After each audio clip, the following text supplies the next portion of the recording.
Starting hard. Okay, alright, that's all.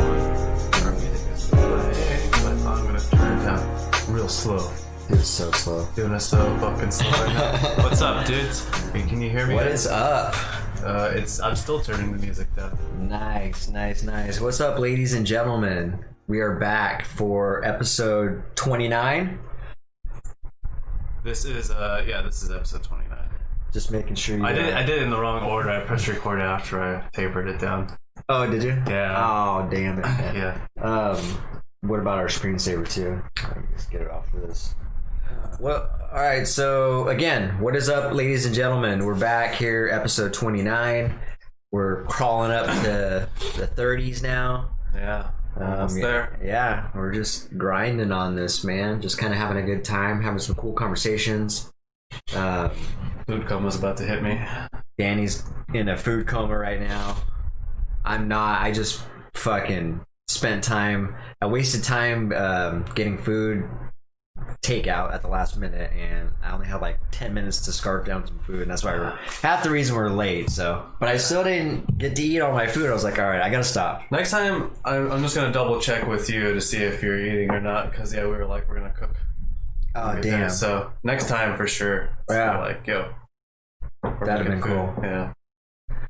Those tacos are pretty bomb. So, but yeah, good to be back, and it's good to.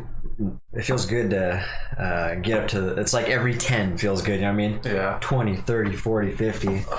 I think 50. Episode 50 is my next humble goal. It's a good chunk of episodes, you know what I mean? 20 more episodes. That's 10 weeks. Yeah. 10 more which weeks. will put us Another 3 months almost to the end of the year. Yeah. Practically. Yeah, that'll put us like, what, November or something? Yeah. End of November or some shit like that. We should have some interesting conversations within that time, I imagine, because as the time changes, you know, especially with this COVID-19 thing abnormally, you know, everybody adjusting abnormally with the holidays and things like that. We're gonna have some things to talk about during those times. But what's up, Jim? Hi, Grandpa. How's it going? How's it going? Gramps. You call him Gramps ever? Gramps. No, I probably have a couple of times. Not on the regular. No nicknames? Old man. Pops? No. Pops. Old man? Okay. Right on. Oh, God. So yeah, but yeah, why don't you give us a plug on our platforms really quick before we get into our topics? Okay. Would you? Yeah, we're located on Apple and Spotify, YouTube, Facebook, Twitch, Instagram, and Twitter. There you go. Find us at those places and give us a like, spread the love, share the love, and yeah, join the conversations too, because we like the interaction, and especially if you share it, we can get some more interaction from other people. And so let's do that. But yeah, what's new with you in the last few days? Oh, dude, I just did a lot of skateboarding. Again? Yeah. Nice. So I can like. Have you gotten used to being sore yet, or are you just getting sore all over again? Or I am getting used to being sore, but I skated so much, like so hard for the last 2 days that I'm like pretty beat. Like my muscles are beat. In particular, what's hurting right now is my my ankle, my front ankle, because I've been practicing kickflips and stuff. And my ankle's just not used to like that turning. It does like this kind of thing when you flick your foot. So it's the equivalent with your hand. But the tendons or whatever and the muscles on my ankle are not used to that, so they're kind of sore. Nice. So as I was walking away today after skating, I was like, oh man, it kind of hurts to walk on my ankle because it's just don't use those muscles and shit. So yeah. And then I was hitting myself in the back of the ankle. I was trying to do heel flips with the side of the board a bunch of times, which isn't a lot of pain, but like when you do it repeatedly, it just kind of gets sore after a while, you know? Yeah. And then my legs. I mean, I don't know, but yeah. You know, I can imagine. It's like if you like hit your shin on this table once, you're like, that's kind of annoying. But then if you just keep repeatedly doing it, then it's like it'll get sore real easily. It's kind of like UFC, you know what I mean? You see those little rabbit punches or the punches that just look like they're not doing anything, you know what I mean? And just like take 50 of those. Look annoying, exactly. And then 3 rounds of that, you know what I mean? 15 minutes later, and it's like, dang, dude, those probably taking up a toll, you know? Yeah. That spot's tender. Yeah. But yeah, so like my legs are sore right now, and like my abs are sore right now. It's like muscles are sore right now. They're not the same muscles that were sore when I first started, so they're like the extra muscles, you know? Yeah. The muscles that were sore when I first started are kind of getting conditioned now. So very nice. I've been skating until like I'm like sweating. Today I was literally I need to get my hair, do something with my hair. I was like sweating into my eyeballs because my hair is hanging over my eyes. Because you just got a fucking overabundance of bangs going on right now. It's just such a mop right now. I don't know how to style it. It's like, yeah. I'm looking like fucking Frodo over here. It's like the Beatles. The Beatles, Frodo. I'm looking like a fucking middle-aged fucking Beatle. Not middle-aged, but you know, the Beatles were like 20 and I'm almost 30, so. Yeah, that's pretty funny. What's up with you? When you were talking about the skating, it reminded me of this video I was watching of, it was a montage of all these kids and people landing their first kickflip. Mm-hmm. And it was all in slow motion. It was pretty cool, dude. Kickflips are pretty crazy. Just watching their reaction. Oh yeah, dude, I landed. Kickflips are like the bane of my existence. I swear to God, dude. But I landed like 4 yesterday. I don't even know if I landed any today. I wasn't even trying to land today. I did a bunch of other shit today. Today I was practicing riding in switch, which even if you don't, it means you just ride the opposite way that you normally ride. Oh. Which is it's almost like being a new skater again. It's fucking weird. Yeah, I would imagine that feels. Everything is the complete opposite of what you're used to. It's like trying to play guitar. Yeah, it's exactly just like learning to play guitar left-handed. Like, that would be so hard. Yeah, so that's basically the same thing when you learn how to ride switch. You're just like, and I can do some switch tricks like like a shove it and stuff, but I was like, I should get good at just riding around and switch. I'm like trying to turn how I normally turn and totally feeling like a beginner.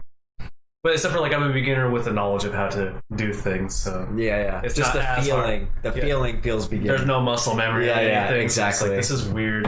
Muscle memory. That's a good terminology. Muscle memory is such key Yeah. to everything. It's kind of crazy that I maintained my muscle memory for my regular skating stance over 10 years.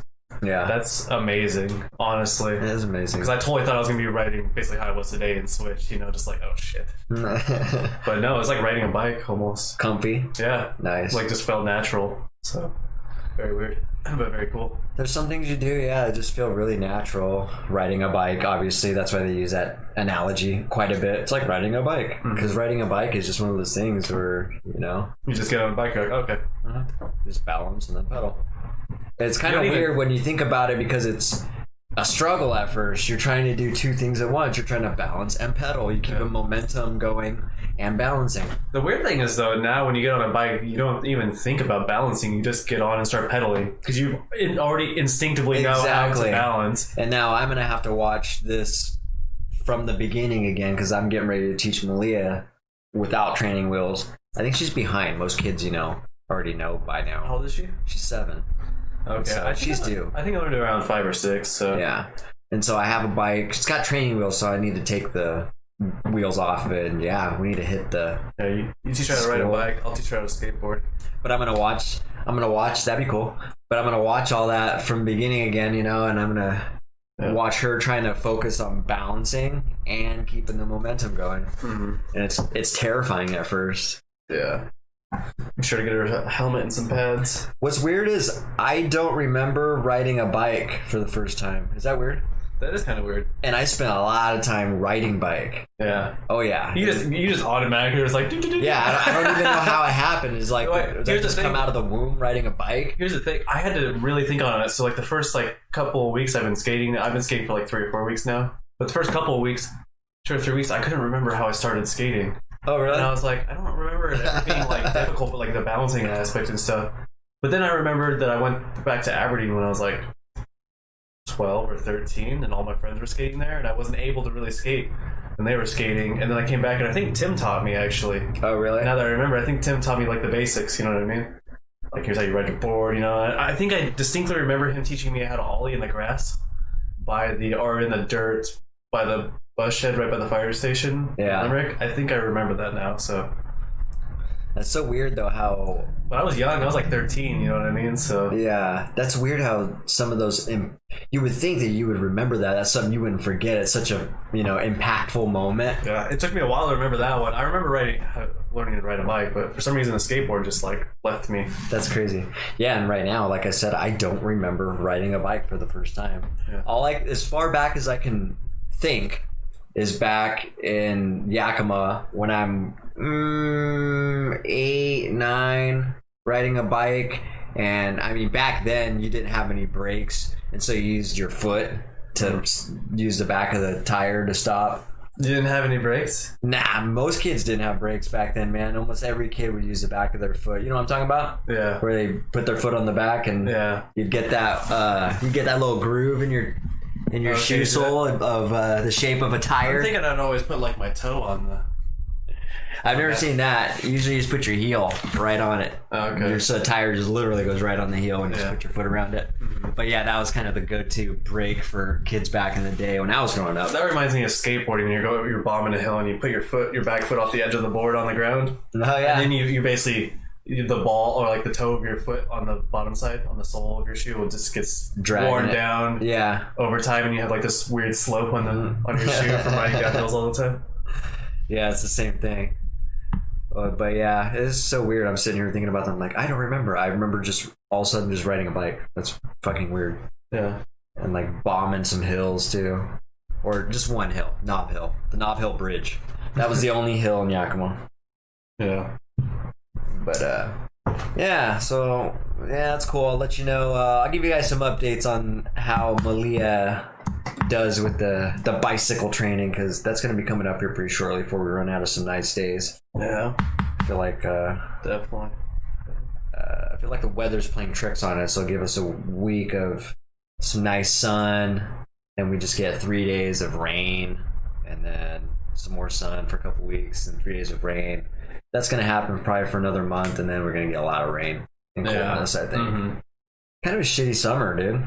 I like it. Yeah, it's like last summer was the same. It's short. It seems short. I mean, it's not over yet, but I like the medium temperature because I'm not going like I don't want it to be 90 unless I'm going swimming. Really. Yeah, no, same here. I agree. That one day it was 94. It's pretty.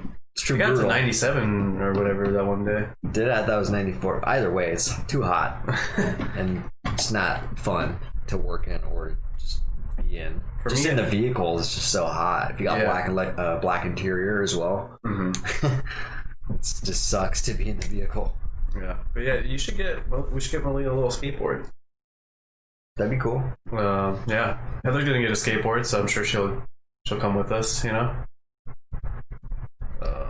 Oh, she's just been using yours. Yeah, she's gonna get her own board, and then but yeah, and actually, first time ever, but I'm gonna buy some protective gear actually, because I just think, why the fuck don't skateboarders wear fucking protective gear? You see all the other sports. Some of them do. I remember Tony Hawk does. Invert though, but not on street skaters. But street skating is like really fucking dangerous. Right. It's like I would say it's more dangerous than invert skating, honestly, because invert skating there's specific ways you land on the ramp where you just slide down and stuff. Like handrails are so fucking dangerous. You see people like hitting their nuts all the time and smacking their fucking. There's so many variables and ways. There's so many like weird corners and shit when you're street skating. I'm just like, why don't street skate? It's all about their ego and looking cool and stuff. And I'm like, you know what's cooler? Not becoming a potato because you smacked your head on the ground. Yeah. Honestly. And also, I agree. And when I slammed last week, I slammed onto my knee. And if I'd just been wearing fucking knee pads, I would have been fine. You know what I mean? Mm-hmm. Like I probably would. It was still taking some impact, but it wouldn't have like fucked my knee up like it did. And I always land on my hands too, and I like tore my hand up. So they have these wrist guards that like hold your wrist in place, so you don't like fucking snap your wrist. It just popped, but so you don't snap your wrist, you know, and break your wrist. But they also have it has like a palm part to it too, so you could fall onto your palms. Nice. Without like skidding them across the gravel and shit. There you go, man. You better start decking yourself out with some gear and get geared up. Yeah. This is armor. Mm-hmm. But we could get Malia out there and I'll say, well, would be good influences because I think Heather's gonna get a helmet and some stuff too. So yeah, I'm all about that safety too, man. I don't really care about looking cool. Yeah, the ego thing is what will get you hurt. You know what I mean? You know what's really funny is I'm thinking about right now. I've never fallen on my head on a skateboard a single time. Well, and there's always a first time. The first time could be the last time. So I was just gonna say that the old man I used to work with years ago used to always say that it just takes one time, and he's so right. Of course, he was also missing a couple fingers too from sawing it off. So I would take his advice. There was this kid up in like Seattle or Vancouver or something that fucking slammed his head street skating and fucking had like half his fucking skull removed. Had to relearn how to talk and stuff and walk, and obviously he doesn't skate anymore. I'm like, man, if he was just wearing a fucking helmet. Damn.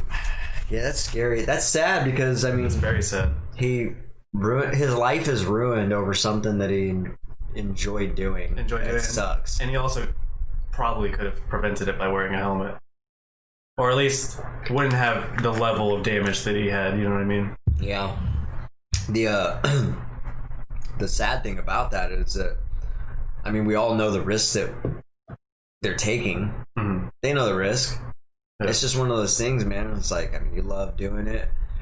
It's not really likely that, you know, you're going to turn into a veg or whatever that happened to him, or that scenario is going to happen, but it could happen. They didn't know that's a risk. And so when it happens, it's like, dang, man, like you're one of the ones that fell in that fucking small percentage. It's like, that's sad. But yeah, Craig didn't have a helmet on either when he died. You know. Oh, really? You know what's even weirder? I've been watching the X Games, and have you seen the Mega Ramp ever? Yes. That thing's fucking crazy. Yeah, that's obviously insane, dude. They're wearing helmets, but then the vert skating, they're also wearing helmets. Then you watch the street skating. It's the X Games. It's the professional X Games. No one's wearing helmets or anything. I haven't noticed that. And I'm like, even in a professional setting, at a professional tournament, you don't make the people participating wear helmets. That's ridiculous. That's crazy. I almost want to say if you're street skating, you should almost wear a cup. if you're gonna be going down rails and shit. It would be a good idea, yeah. You know what I mean? God, even that would fucking hurt though. I'm just like, It would hurt, but that. it would hurt less than hitting your nuts directly on the rail. Or squishing them or whatever. Yeah. Or- Also, you can totally hit your nuts with your skateboard. It happens if you like do a flip trick wrong and it just goes vertical. You can literally land on top of the board. yeah. That's not a fun feeling either. Oh, you're talking about like a credit card?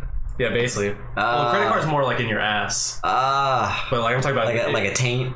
yeah, that or just it going directly into your nuts. It happens sometimes. Man, I don't enjoy watching those, dude. No. Those videos. No, where I don't either. Dudes are just getting credit carded. Me and Heather were watching that. It's kind of funny, but it's like Yeah. it makes you do that, you know? Dude, me and Heather died of laughter. We were watching skate fails, and this dude like fucking like did some weird trick. His board landed straight up, and he landed and sat on it with his ass and broke the tail off the board. It was, I don't know. You would have to watch it. It was the funniest fucking looking thing ever. That's I was hilarious. literally dying for like 5 minutes. It was just a comical. Yeah, it sounded like that was a freaking Houdini act right there. I was like, that must have hurt though, because like, how hard do you have to slam your ass onto the end of your board to snap the tail or nose off or whatever? And it sounds like the timing and the way he did it, all that just lined up perfectly. Yeah. But yeah, dude, me and Heather were watching the X Games, the Mega Ramp competition. Yeah. And they were showing from a previous year, one of the people that were participating in it fucking went up the Mega Ramp and like went too far over. So, you know, when they go off the Mega Ramp, they go off the other ramp, and they have that huge quarter pipe. Yeah. He went up the quarter pipe and went too far out Yeah. and just fell vertically like 25, 30 feet. Where did he land on, though? Like at the bottom of the ramp. Like he didn't land on the transition, the slope. He landed at the bottom of the ramp. Shit. So he was just like flailing his arms, falling through the fucking air. Damn, And dude. landed. He's like so lucky he's not like paralyzed or has some seriously fucked up shit. Because he was participating in it, I think. So I was like, oh my god. That's insane, dude. Can you imagine just being airborne, like just get slingshotted and then just being Falling. airborne, Falling 25, 30 feet. It's like holy. It's even worse because the crowd's just watching you as you're falling and you're just like, oh god. Yeah, no, those dudes are nuts. The Mega Ramp is insane. That's just a different type of fucking insane. Dude, we were watching it and they were doing it in Sydney at this, one of those stadiums or whatever. The top of the Mega Ramp was higher than the top of like the awnings for the seating. So it's like 50, 60 feet high. Jesus. Yeah, and then they go down that, and then the first jump, has like a ramp and it goes into a jump. There's a gap. Yeah. And then it goes to a Yeah. second pipe. That gap was 60 feet. Jeez. 60 feet long, so they're literally flying 60 feet through the air, going onto another ramp, and then going up that quarter pipe and going 20 feet into the air above the top of the quarter pipe. Yeah, it's insane, man. When the launch upward is what's really insane. It's like holy shit. It reminds me of like the Superman ride over at whatever amusement park that is, Knott's Berry Farm, maybe. Yeah. You know that just goes comes right back down. Dude, the angles from the drop in are insane. They show like the camera angles looking down, and it's just like it looks like a roller coaster or something, like a gigantic roller coaster. You're like, holy shit! I'm like, the people that made that ramp are insane. Well, can you believe it? You ever see the video of the dude that did the wheelchair jump on the mega ramp? No, Yeah, check What? that out, dude. that's crazy. And landed it. Yeah, he landed it, dude. Insane. They did some crazy stuff on that. I watched a couple dudes now do a backflip on that on the skateboard. Oh, really? So like backflip, but you're obviously standing sideways on a skateboard, so it's like a sideways roll basically, but it's a backflip. I haven't seen that. Or I probably have, but that's just crazy. Fucking nuts, dude.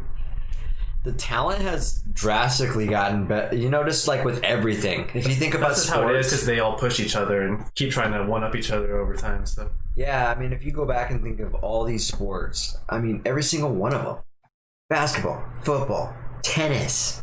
Mhm. Like, if you go back in time, like it's just you have good players, but now you've got these players that are different. They're good and they're pulling off like wow moves. You know what I mean? It's like holy shit! I didn't even know that's possible. I wonder if there's any skateboarders that are taking steroids. Because a lot of that from those those sports like baseball and football, like they take steroids. You know what I mean? Yeah. I wonder if that's happening in professional skateboarding at all. It doesn't really seem like it because they're not like muscular. You know what I mean? Yeah. So probably not. But wait, that will be the next evolution. Be like, what? These guys are really muscly. What's going on here? And they're like, dude, like fucking 720 flips and shit. You're like, I want to see the dude who's like, you know how you always got like disproportionate muscly dudes where they might have a bigger upper body and like little legs. Yeah. I want to see the reverse of that. The where dudes skaters with built the up giant legs legs. and shit. Yeah, and just kind of a tiny body. Like it's always leg day over here. Nobody ever goes hard on the legs, do they? No. That's funny. Well, girls do, but that's because girls are literally, their muscle mass is literally the opposite usually. So Yeah. That's funny. Well, I guess, yeah, to answer your question, last few days for me have been pretty good. Just busy as usual. You know how it's going. Just trying to juggle firefighting. Keep saying that. he's a firefighter now. I'm a firefighter. I didn't know. I'm a therapist and a firefighter. That's part of being a boss. So that's all I'm doing now. So, but yeah, other than that, things are going well. How's the finger doing? Fingers doing well. It feels good. I've been kind of practicing a little bit and kind of doing some runs, and it feels good. So I'm ready for practice tomorrow. I'm actually really ready for practice. Right on. And looks like it's bleeding a little bit right now. I should probably take care of that after this. Yeah. Still bleeding. Yeah. Well, it was kind of a weird thing, man. Like I told you, it had some dead. I've never done that before, but so when you drill something, it basically just rounds out and spins out whatever it's drilling, and so it'll just chunk out whatever wood, sheetrock, Right. whatever, There's a little swirly metal thing coming out of it. And it did that with my skin. Yeah. And so there was a couple chunks just sitting. It was still kind of barely connected or whatever. Yeah. And so I just left it there and patched it up over there, and that skin kind of stayed there a little bit, but now it's kind of doing something weird. It's like starting to fall off because it is dead skin, but it's trying to attach. It's weird, dude. Yeah. So, and I left it there because I was scared to move it and actually look at the wound for what it was, because it looked pretty bad. And I was like, I don't even want to look at it. Just wrap it up. I'm really surprised you didn't just go to the doctor. I would have. And, I don't know, man. He's a man's man. He's like, oh, I'll go to the doctor. No, it wasn't even that. It's just I didn't need to. You know what I mean? Like, I'm a pretty good judge of what I should go to the doctor for. You're definitely gonna have a scar there. You're gonna have some. I probably have a scar, yeah. Well, you're definitely gonna have a scar for sure. Let's see what it looks like. Hopefully you don't have too much nerve damage there. Yeah, because again, I don't know. It could have definitely gotten down to the bone. It hurt like it felt like it did. Yeah. I mean, just round it out. Drilled. It doesn't take very long to drill your skin out. I mean, just like that. It's meant for wood, so. Yeah. But yeah, to answer your question, it feels a lot better.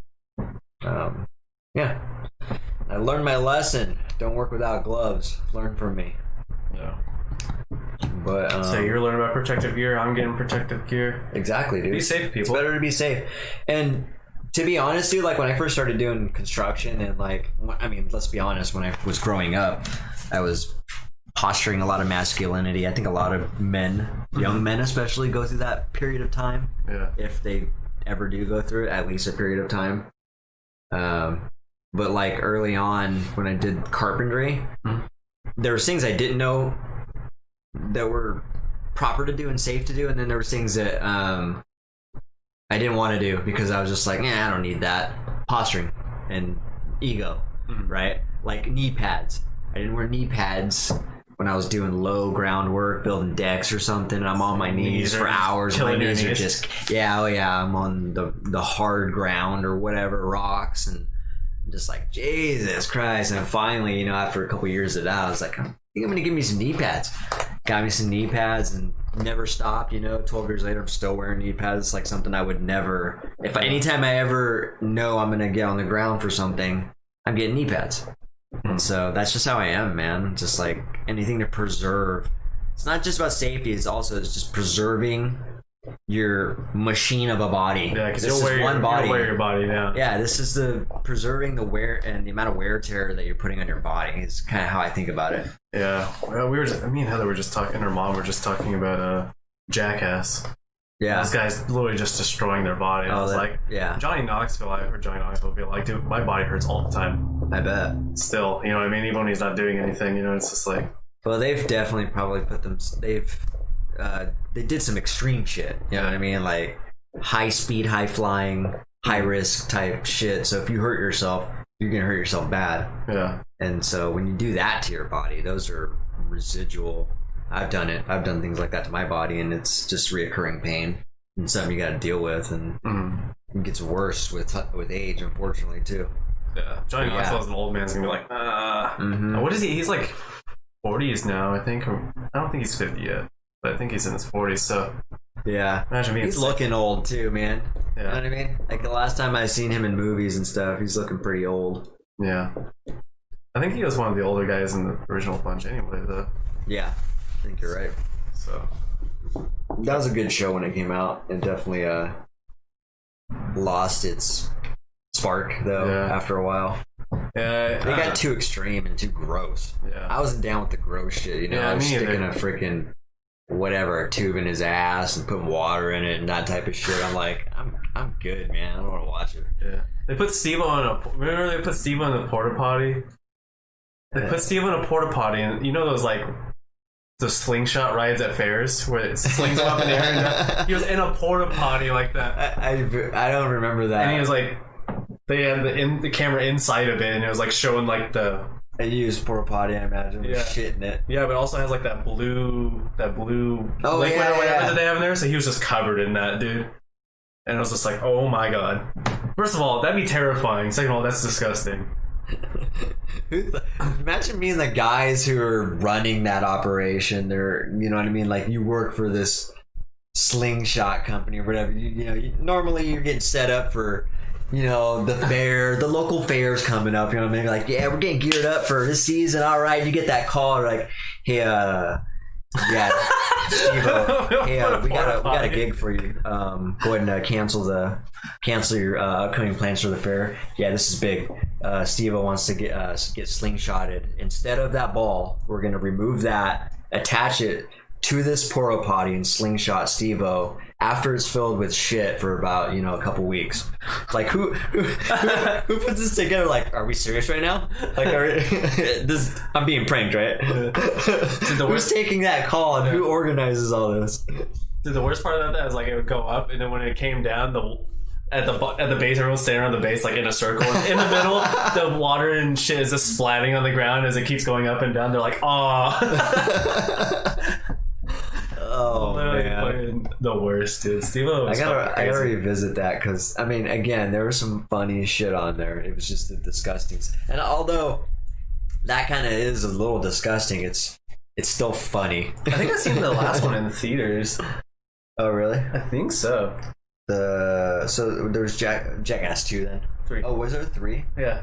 3rd was the last one. That was with the Johnny Knoxville being an old man, like his balls. Yeah. That was fucking hilarious. That's hilarious. Those are the type of pranks I like. That shit was trying to get raw reactions out of people. Like, what is going on here? I love that. Remember when they had the fat dude chasing Wee Man around, like in their underwear, and people were like, "What the fuck is that?" It's like, get back here. Just randomness, dude. Yeah, I used to love that stuff, man. That shit is funny.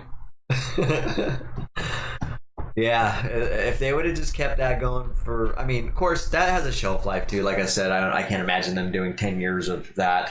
You know what I mean? Like, also people, pretty funny for a good solid couple years though, Plus trends change. People are like, it had a crazy factor when you first seen it, but like after 10 years, we're like, okay, we're used. It's not that crazy, yeah. Just like when South Park first came around, people were like, holy shit. This cartoon, now there's so many fucking raunchy cartoons, it's like whatever. Remember when they took a shit in one of the toilets in Home Depot, like the display? In South Park? No, in Jackass. Oh, they did that? I don't know if it's a movie or the show. The dude's just like reading a newspaper, they're just taking a real shit. Yeah. Left a turd in there in the display. You're like, sir? I can't get up right now, sorry. So. Yeah, man, those are great. Just raw moments caught live on camera. It's like, oh my god, unstoppable laughter when you see that type of shit. It was good while it lasted, yeah. Yeah. So, well, I don't got much to talk about. I got a few things to just some random shit, Nothing really high priority, high on the agenda, just kind of running out of things to... Oh, I did finish The Last of Us. Oh, nice! You finished I it. finally finished I didn't that. think you were ever gonna finish that because I didn't think you had enough time. I thought It took a while. I thought it was gonna take you like another month or two because I didn't know how many hours of gameplay it has, but It took a while, yeah. I mean, I've been playing it for like a month now, haven't I think. probably. So, but yeah, I guess my review on The Last of Us 2 is it had some really good, the storyline was really fucking good. Really, really, really, really good. And I guess, spoiler alert, I'll just kind of explain the storyline. Basically, and what this game's about. Like, it's a little bit different than the first game. It's it kind of gives you two storylines. You're playing as Ellie. So yeah, spoiler alert again, in case you haven't played this game. Joel gets killed in like the first few scenes of the game, and like if you don't remember who Joel is, Joel and Ellie are the two that are in the whole game in the first game, and so he's the one that taught her how to play guitar and saved her life and all that good stuff. If you ever got into that game, but he gets killed by this young girl named Abby, who's a new character they introduced into this game, who is also a person you play as, and you go through her backstory from when she was a kid until current times. And it shows how they kind of, the two stories intertwine, and you play from that point on a little bit. Mm-hmm. Why did she kill him? Okay, long story short, do you remember anything about the first game? Nope. Okay, to kind of quickly bring you up to speed, I don't know if there was basically a game called the Fireflies that they were trying to find in that game. A lot of the portion of that game was them trying to find the Fireflies. Okay. And towards the end of the game, when they found the Fireflies, they come to find out that Ellie, the main character, the girl, was the one that had the cure for the disease that's infecting everybody and turning everybody into these zombie-like creatures, in case you guys didn't know anything about this game. So it's a post-apocalyptic world. There's zombie-like creatures running around, which is basically infected. But at the end of the game, they find the Fireflies. They have to kill... Ellie has to sacrifice, basically die, in order for them to be able to create this cure for it. And at the last second, she's like, you know, he didn't know this, I guess. They told her that. And or if I remember right, but maybe he did know that and he changed his mind. Either way, at the last second, he changed his mind. He doesn't want them to go through with it, and he like busts in there, ends up killing a couple of the doctors.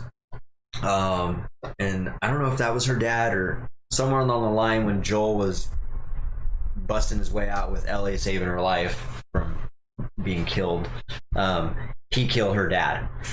And so it's a vengeance story, and that's how Ellie or Abby ended up killing Joel. And then the whole game is you playing as Ellie, trying to catch up with Abby, and all this takes place in Seattle, which is really cool, actually. And so you chase Abby and her whole crew, which I can't remember the name of the damn gang right now, but they are all based in Seattle, and it's got all these cool little Washington references. You know, I was telling Danny, and I might have mentioned this in a previous episode, where I was looking at her diary and it talks about Yakima in there. They made a stop in Yakima and something or other. There's a couple cool shots on there where I was creeping into the guys that we were trying to infiltrate place, and there's like, they're right by the Space Needle, and so there was like Space Needle references. You see Mount Rainier in one shot. I was like, this is kind of cool, man. That is cool. It's like seeing parts of home in a game like that. Yeah. And then it kind of, towards the end of the game, you end up in Santa Barbara after that. But California. Yeah. Oh, okay. But yeah, a lot of time, most of the game is spent in Seattle. But you're chasing her there, and you're playing as Abby, the girl that actually killed Joel as well. And so they're both badasses. Actually, Abby's like more of a badass in my opinion, but they end up towards the end clashing. And then it's funny because Abby spared her life like twice in that whole game, Ellie's life, and then towards the end, Ellie went back to try to kill her again after she spared her life twice already. Wow. Yeah. And when she finally did have the moment to kill her, she didn't. She was like, just leave. And like, it was this weird moment where she kind of, I don't know. I didn't understand that message, I guess, from the game, but it was a good Storyline, some of the gameplay was boring at times, I must admit, but really good graphics, really good gameplay. It's pretty cool. So overall, I think it's a really good game, just for the story. So if you're into that kind of campaign and storyline, it's really hard for me to get into games. So it took a long time for me to actually get through that. But yeah, good game. I don't know. What you gonna play next? Yeah, I don't think I'm gonna play. I don't know, man. I haven't really. That game has been, the hype on that game has been going on for a couple of years, I think. So that was on my radar. I don't really have any. I'm not really a big gamer anymore. It's so weird. I know. I used to love. I grew up on games. That's why it's so hard for me to get into games, because I really do enjoy that game. But I feel like when I'm playing a game, because games and entertainment is meant for checking out, right? Mm-hmm. Checking out of life, and not. It can. I mean, that's really what it is. To just get absorbed in a different life, a fantastical life, or what do we call that? Right. And when I'm doing that, I'm like, I have a lot to do, and so I feel like I have put my own pressure and guilt on myself. Mm-hmm. I'm like, you should be doing something else, dude. You know what I mean? I have this weird thing on myself that I put pressure on myself when I'm doing that, so it makes it twice as hard for me to. Weird. It's not weird, actually. It's benefiting me. I mean, it's good for making progress, but I don't know if it's that great for like just enjoying your life. I mean, it can be stressful at times, yeah. But I mean, as far as what did I see? I feel like this is relative to. You do like achievements. You're like playing like a in real life video game right now. You're like, let me get them in real life achievements. Yeah, exactly. I'm trying to level up. Yeah. And in real life it takes a long time to level up, so it's like a slow grind. And then, like I told you, man, like I think of my time as residual payoff. So I've talked to you about this before, like if the things that are happening in my life now and the way my life is right now is because of the decisions I have made in the last X amount of years, 5 years, 2 years, 3 years. The decisions I'm making now is going to dictate where I'm going to be sitting in a few years from now as well. So if I'm not making any moves, if I'm not progressing, if I'm not moving forward, then I'm basically stagnant. Right. And in my opinion, failing, really. Might seem extreme to other people, but this is how I look at it, Yeah. But that's why when I think of it that way, that might make sense why I put pressure on myself, because I'm thinking of it in big incremental time segments, basically, of my life.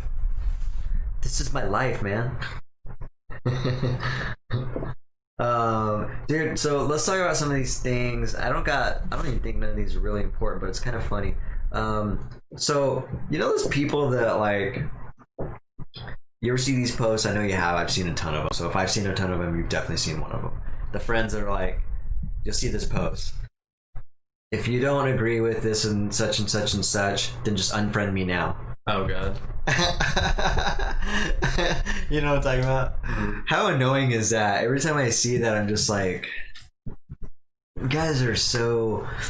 This bothers me because, and I know this bothers you because this is exactly what we were talking about when it comes to black and white type of shit, or not being able to disagree with somebody, right? Or and still be their friend, or you know what I mean? Right. And so annoying. And I understand that there's like the obvious ones where it's like, if you agree with pedophiles being able to whatever, let that be a sexual orientation or whatever, unfriend me.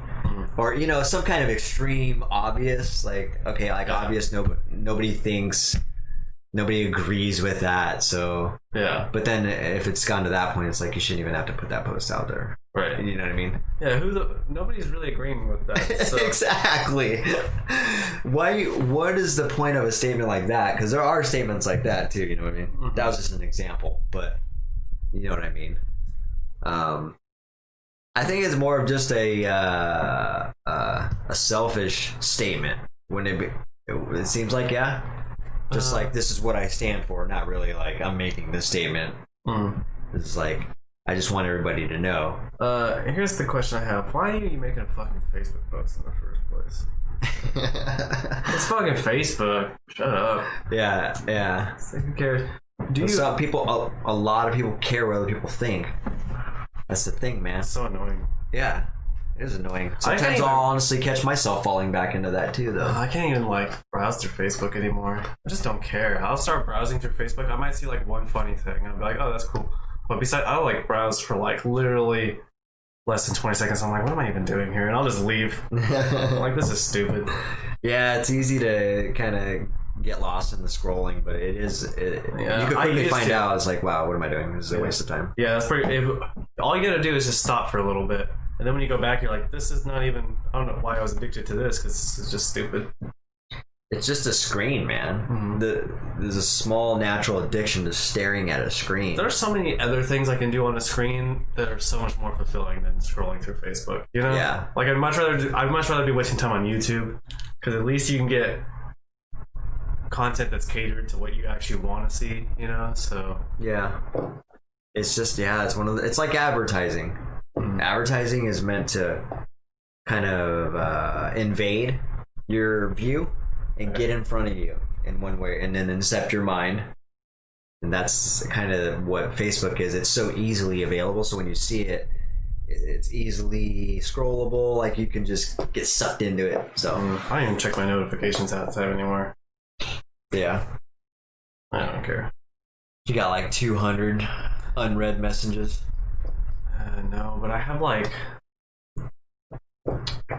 90 unread text messages. Oh, really? Yeah. Crazy. Well, half of those are spam. Oh, okay. You know what I mean? There's no way. I wish I could do that. Just kind of ignore. Sometimes I have 5,000 unread emails. Oh, wait, no, I have 10,000 unread emails. Holy crap. It's the first time I've ever had that many. I've seen that number, I was like, 10,000? Going for a record, man. 10,000 unread emails. That's hilarious. You know, a lot of them are like automated emails and shit, but you know. But yeah, back to what I was saying. The people in my, long story short, my opinion, the people who say, look, if you don't agree with Black Lives Matter, if you don't agree with abortion, if you don't agree with Trump, if you don't agree with hunting, XYZ, you name it. If you don't agree with whatever, unfriend me. Now, if you're not in my belief system, unfriend me now. That is such a stupid mentality and such a childish mentality to have. And I it's think so you're annoying. inviting the arguments is really what it is. That's what I'm saying. There's something more to that than... You're trying to entice people to come in and fucking disagree with you. Yeah, exactly. You're just posturing, you know, just not maybe masculinity, but you're posturing your stance. You're like, I have to let everyone know that I feel this way, but like, nobody cares. Nobody cares what you think. That's what I'm saying. It's a selfish. Yeah. What did I call it? I forgot. It was something selfish, though. That's exactly what it is. I was seeing this quote recently that really stuck with me. It's like, in your 20s, you care what everyone thinks. In your 40s, you stop caring what people think. Then when you're 60, you realize that no one even gave a shit about you in the first place. And I'm trying to channel that 60-year-old. Like, nobody fucking cares what you think. Just shut up, man. Like, no one cares what I think. You know what I mean? Just like, whatever. Dude, if someone asks me my opinion, then yeah, they do. But like, you don't need to broadcast your opinion on the internet. Just keep it to yourself. It's been a hard transition for me because I'm be straight up honest with you. Like, I've had to transition. It's really weird because when I first started thinking to myself, like, do I care what people think about me? Like, yes, but I didn't really know how. And so it's taken some time to like truly figure out how I'm going to conduct my life in a manner that I can be successful and not without actually caring what people think. And it's totally fucking worked. It's totally worked. It's crazy. And because I realized it's easy to not give a shit what people think when you know all this stuff. Like, they have nothing to do with your life. They're not a part of it. Yeah. They have nothing to contribute to your life. Mm-hmm. You know what I mean? Most times it's just negativity anyway. And you know what I mean? It's just them trying to project or something, them trying to get off on you not, I don't know, you not, or you giving a shit, I guess, is what they're getting off on. People get off on that, I think. You know what I mean? Round you up and Exactly. see what they can get out of you. Exactly.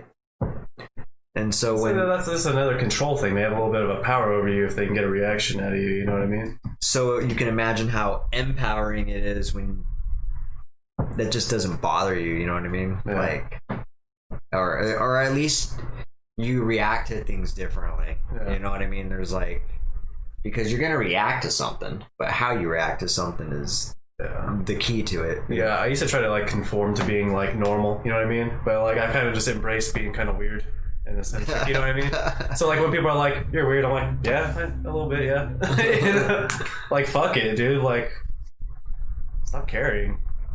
You know what I mean? Plus, I don't know. With like the being weird thing, I don't know, man. I don't think people should try to be normal because that's fucking boring anyway.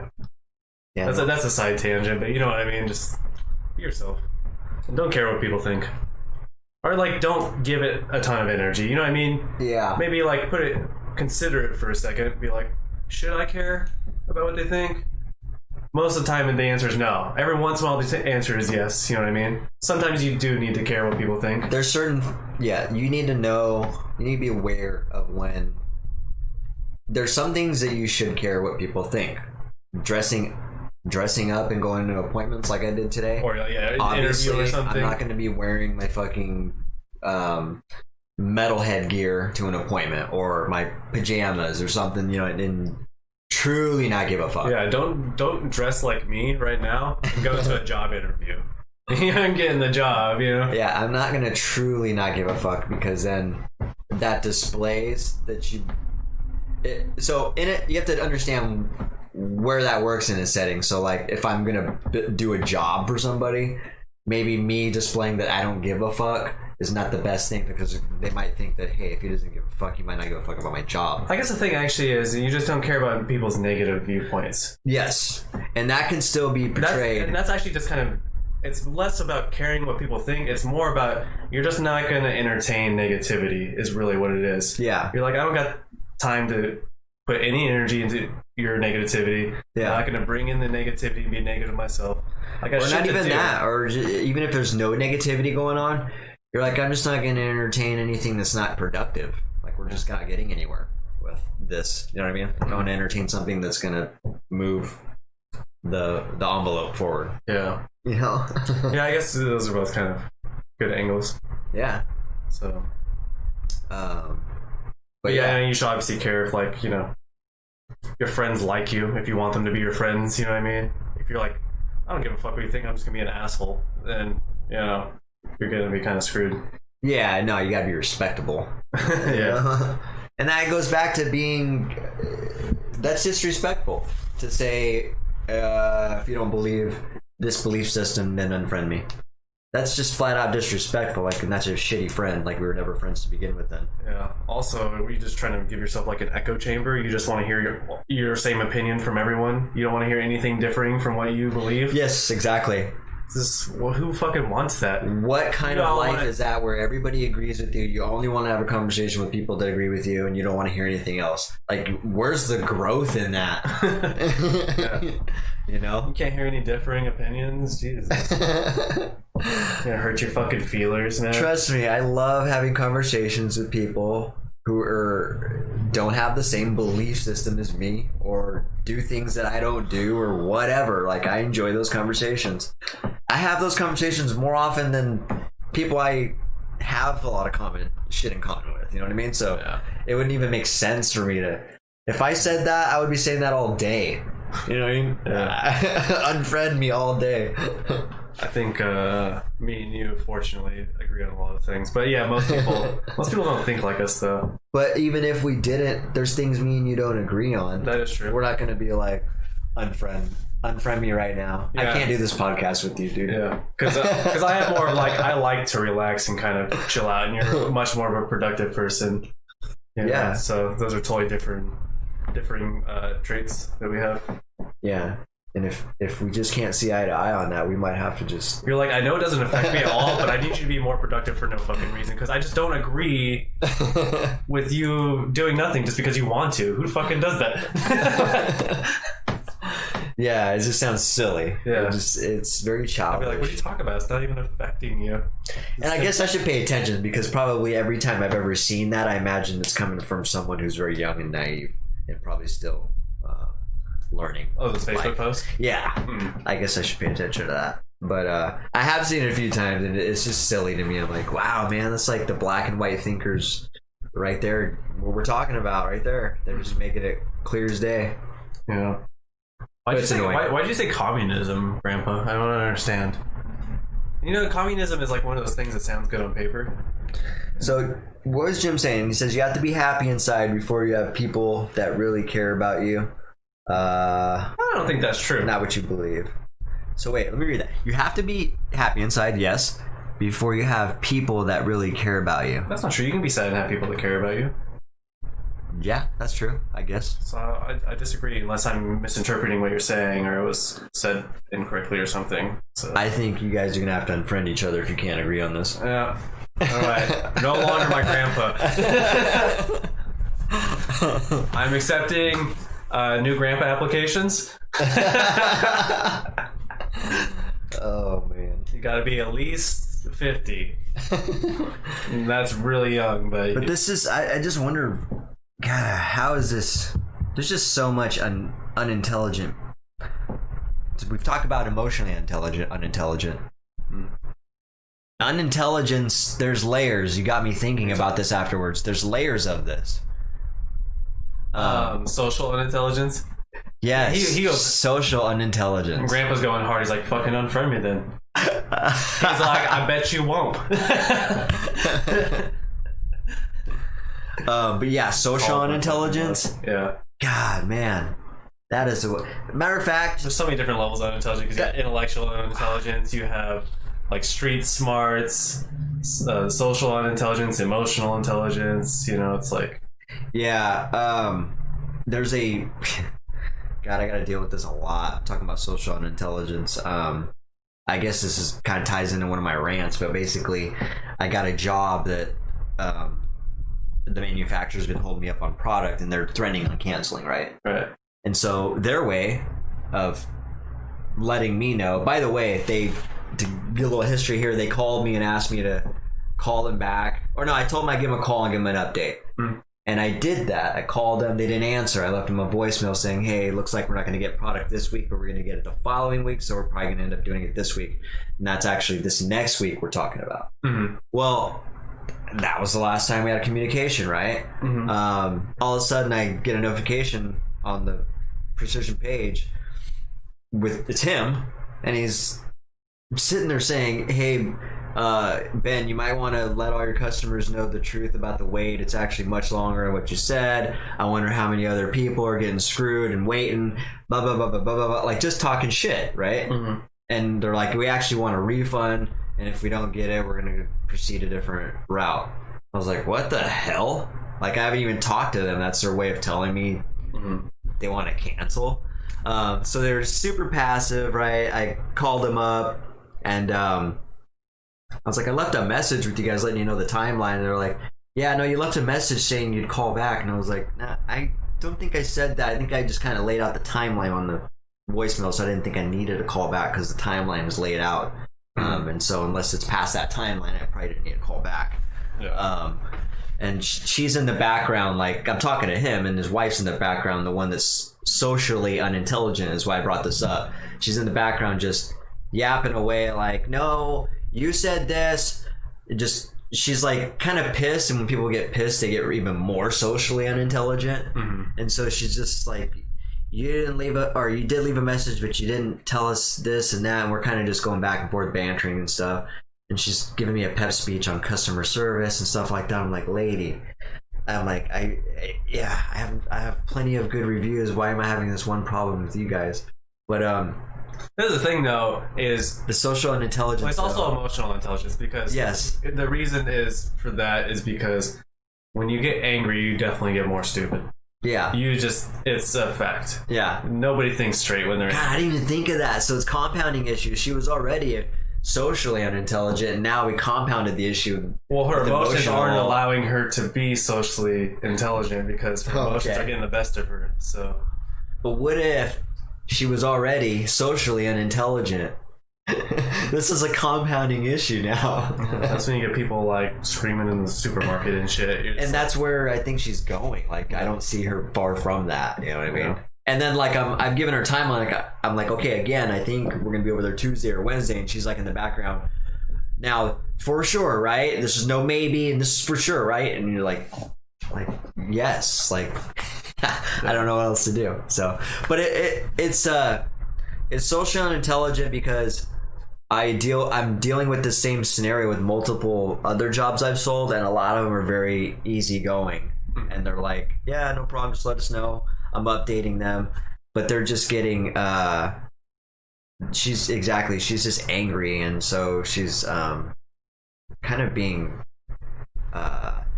she's treating as though all the delays that are happening are intentional. Yeah. You know what I mean? Mm-hmm. She's like, you said this time and it's this time. Like, I understand that. I've said this, a few times. There's a COVID-19 pandemic going on right now. All these manufacturers are working shorthanded. Employees are working at a third capacity. Orders are overwhelmingly coming in. The combination of that has really just bottlenecked a lot of To be companies. sure, there's delays everywhere. That's what I said. This has delayed many companies right now. The post office is always delayed. This is Amazon's always delayed. It's like, if those big companies are delayed, what do you expect from these little companies? This is happening in every industry right now. They're all just backed up because everybody is spending money and everybody's short-staffed, so they're not spending payroll. They're not paying people, and there's no one there on the job site to process these orders and get them going. Anyways, I'm trying to explain this to her, and when people are just like, well, you said it was this, I'm like, lady, like, that just, I don't know, that to me that falls under the category of socially unintelligent. Like, lady, you're not listening to what I'm saying. Like, I'm doing the best I can. That's all I could say. Yeah. This is nothing I planned out, but boy, oh boy, that social unintelligence, man. That's definitely what that black and white unfriend me post screams to me, though. You know what I mean? It's just like, oh my god, fuck, socially unintelligent. But yeah, don't post. Just don't post on Facebook. Share memes if you want, but like, don't actually post things on Facebook. Don't share memes. Don't. I mean, share. Just don't even engage. Share what you want to be known for. Okay, share what you want to get attention for, I guess. But if that's what you want to, just know that. I mean, that being said, that tells you what kind of people they are. If I'm sitting here saying share what you want to be known for, share what you want to get attention of, well, people putting posts like that's what they want to be known for, I guess. Those people. They just want attention. That tells you that illustrates what kind of person they are, though. You know what I mean? Yeah, it's like me. Lately, I haven't posted anything. I have pictures, like, for instance, of me and Tim skating. I haven't posted them. Yeah. And I was like, do I want to post them? Do I need to? Does everyone need to see my pictures of me and Tim skating? Like, who cares? I've been lacking on that too, and actually, I'm a huge advocate of posting a lot, and so. Here's my thing. It's like, why do other people need to see? Like, I have the pictures in my phone, and I still have. You know what I mean?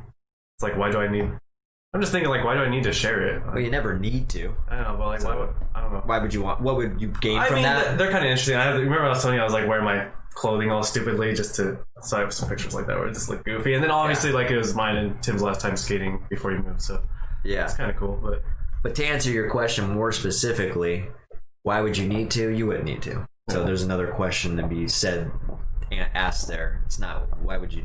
What would you benefit? What would you gain from that? Yeah. Why would you? What would be a reason why you get like 5 people like the post and then whatever. I mean, if you're doing it for likes, then yeah, you'd probably be disappointed. What's the point exactly? But I think it's just a matter of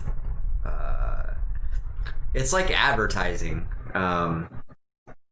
You could be used for a lot of things. It could be an album of your life, just something to look at. Yeah, maybe I will. Also, because I might just get some skater friends that don't know I skate or something on Facebook, being like, "Hey, yo, we should skate sometime." Yeah, but yeah, I've been lacking too. I mean, I've had that truck for a month, or whatever, and I haven't posted any pictures of that truck yet. Yeah.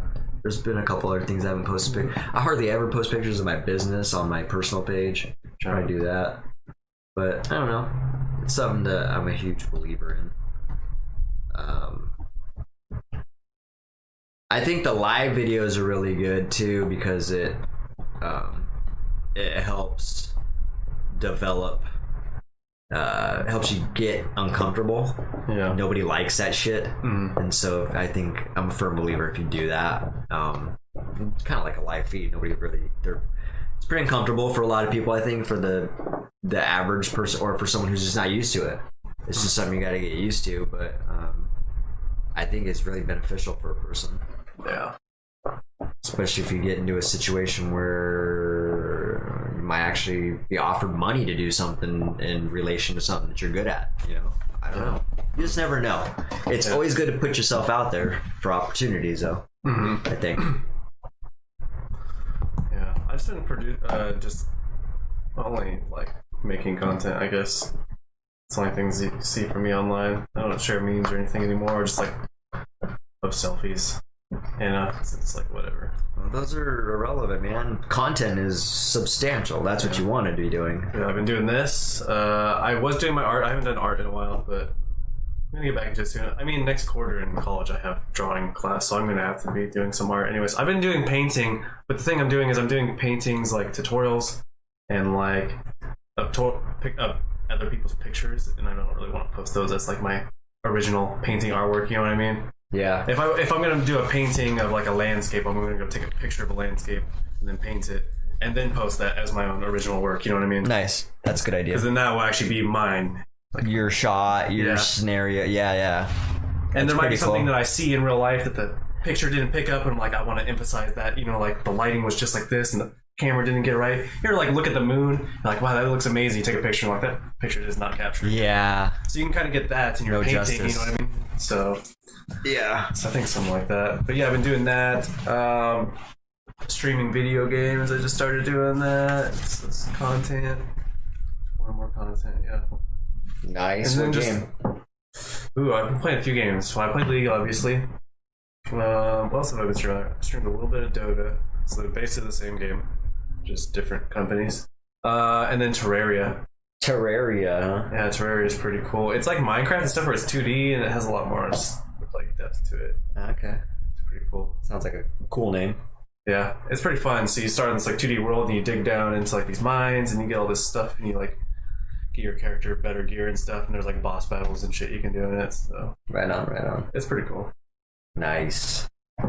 Sounds like fun. It is pretty fun. Maybe I will get into another game. I don't know. It's only $10 on Steam. I got other stuff I could be doing. But it's not a story-driven game though. You like story-driven games, so yeah, right. Yeah, I like a good storyline. What me and Roland are gonna do is they have the Halo collection on Steam for $40. So we're gonna play through. What was the last game they made of Halo? I don't know. Halo 4? I don't even think I touched that one. There's one that they released. It's Halo Reach, I think, is actually before the first one. Which is like a different type of gameplay, though, ain't it? Oh, I don't know, but the timeline is before the original Halo. I know they came out with a different game, or I want to say they came out with a Halo, which was like a like Lord of the Rings type, where you control armies. Oh, like Command and Conquer type games. Really? Yeah, I didn't know that. They did that with a Halo one, Halo Wars, maybe. Oh yeah, I don't think that's in the thing though. It's like the story-driven. Yeah, game. okay. But it's like 6 games or something for $40. Nice, dude. I always like Halo. So me and Roland, I think we're gonna do a playthrough of those. Nice. I always liked Halo. I'm gonna see what the Gramps has to say. Yeah. Let's see. What did he say? Realize a person posts what they feel like, some what they believe. I use hide or delete their post from my page. Instead of engaging in it. So I do that same thing actually. Yeah, I hit that dude's post on my business page for sure. He's sitting there talking shit about my business, and I was like, "Whoa, dude." Well, I mean, I think what he's talking about is even like their stories. You can just put like, "Don't show me stories like this," or "Don't show me this person's stories." You know? Yeah, absolutely. Which I've done for certain people because they're just too negative and shit all the time, but I don't want to unfriend them, you know what I mean? Yeah. It's like maybe they're going through a rough patch, or like they're posting too much political shit, and I just don't want to see this shit all the time. Yeah. No, But I still want to be their friend. it's highly customizable. All right, so let's see here. I got a few things to talk about, but we're running out of time, so I got to be selective here. And I had another topic and I lost it. We were just talking about it. I should have wrote it down. Damn it. How could you? Let's talk about this. The importance of I don't know why I wrote it out like that, but like the importance of being convincing. Yeah, what about it? Yeah, just wanted to talk about it. And like well, it can be kind of a bad thing, you know? If you're too convincing, you're trying to convince people all the time, you're kind of manipulative, right? Exactly, so that's what we're going to talk about it. Yeah. But your confidence, confidence definitely has a lot to do with it, with being convincing. And matter of fact, confidence level, I would say, dictates how much convincing power you actually have. Yeah. I would say. Maybe if you're not confident, yeah. They're going to be like, whoa, if he's not confident in himself, I'm not going to be confident in him. Yeah. You can go too far, you can be cocky. People will be like, eh. Yeah, absolutely. And I think that gets pretty... Was this because you were talking about Bill Clinton? Is that where this comes from? No. We were just talking about on the last podcast, right? When he... No, this is just talk... I think this is in relation to my own life. Okay. Because this is actually... for me, I was just curious how this has helped other people, if they think it's true, I just wanted people's thoughts on it, your thoughts on it. Basically getting so the confidence, how this translated for me and why it kind of applies to me is because I have to sell, right? And selling has a dirty fucking connotation to it. Selling is convincing. Let's just call it convincing. So you got to convince somebody every day of something, at least one thing. Right. You got to convince them of something. So it's a good feeling when there's just a lot to it, because for me personally and how this translates, like today, for instance, I feel good about myself because I've convinced a person to trust me and hand me a check for multiple thousands of dollars, and they don't have any idea, you know what I mean? They're putting and I watch this reaction in every person, and it's different. Mm-hmm. And it's just fascinating to me, and I learn by watching it the process that people go through and the reaction when they find out. They're like, and how much money do you need to start? I'm like, half down. And they're just like, oh, wow. Yeah. Then they like go through this thing with themselves, like they gotta like talk themselves into dishing off a few $1,000s or whatever, to somebody they don't know. Right. And so that's interesting to watch. It's funny and it feels in your case because you're not like knocking on their door, they're calling you in the first place. Yeah, but they're still going through that. They still have to make that jump. Right. They have to make, you know what I mean? They have to pull the trigger on it, and it's not like a brick and mortar where you have this facade where you're backed up and you have like a manager or something you can fall back to, you know what I mean? This is just a dude that's showing up saying he's a business. Right. So it's a little bit different, but the fact that I can do that, I can project the confidence I have and convince them that I have the confidence to execute what they want done, and I have the skills to accomplish what they want done, and they hand me a check. That's a good fucking feeling, man. And that's like a feeling I'm addicted to now. You should get an office, huh? Huh? You should get an office. We're in it. I meant like a building. A building office, yeah. Then people think you're more legit, right? Probably. Yeah.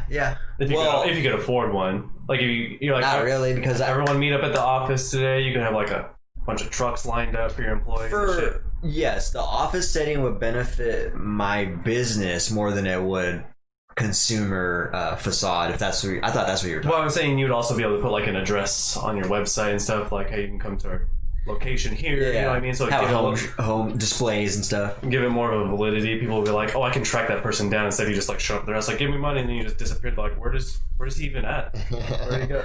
Well, I plan on doing that actually. If I can get a good spot, I'm gonna kind of just make a display area of stuff and then have people just come over. You gotta make a bunch of like decks and just one area, just like some sunroom built and a deck with a cover over it and retractable to try to see how much stuff I can get crammed in.